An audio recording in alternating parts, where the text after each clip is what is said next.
Ito na naman tayo, let's go! So, it's another day yan. So, kakatapos natin makarating sa Strawberry Farm at yun, naisip-isip namin pumunta dito sa may Igorot Stone Kingdom. Yan, kasi bagong-bago lang to. So, halikayo, samahan nyo kami sa aming munting paglalakbay ulit.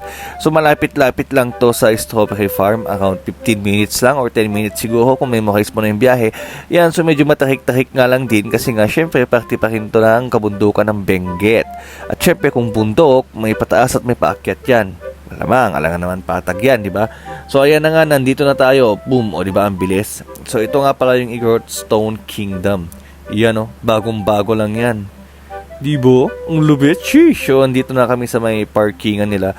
Actually, hindi naman parkingan to ng establishment. Pay parking to. Maghanap kayo dyan. Madaming pay parking dyan. Kasi bawal mag-park dun sa mismong baba ng Igorot Stone Kingdom. Yun, nabubulol pa ako, di ba?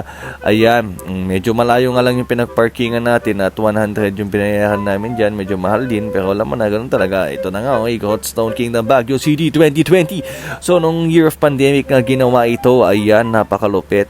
Shoot ha, igagala ko kayo dito kahit naman pala ako first time ko dito. Pero ano pa nga ba? So, dito yung ticketing booth nila.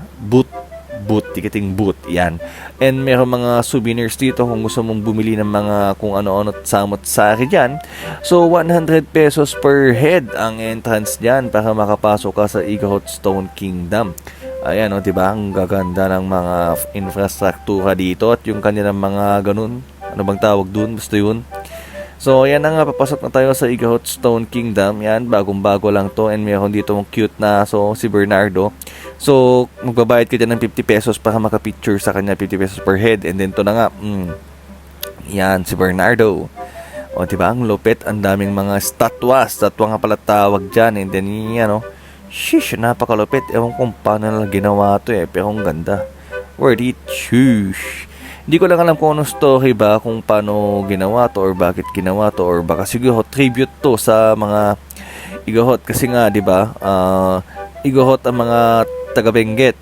Yan, mga warrior. So, ito na nga Napakalupit. Sheesh. Ang tahimik ng lugar, napakapayapa at madami ding turista.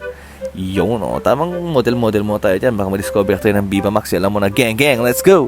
So, ito na nga, pababa na rin kami kasi nga, tinatamad na rin ako na akyat ng akyat. Kanina pa ako maakyat. Galing pa kami ng Strawberry Farm. Medyo pagod na rin. Yan, Pagkita muna natin yung ating beautiful place. Grabe naman yan! Shish, baka naman ang Viva Max, Yan, and then balik kay Bernardo. Yun. Goodbye, Bernardo. See you again next time. Sana adobo ko na next time. Charot! So yan, sana nag-enjoy kayo sa ating video and please do like, comment, and subscribe sa ating YouTube channel and follow our Facebook page. Syempre, share mo na rin yan and mag-comment ka na rin. Let's go! Pwede vlogs out. Pew!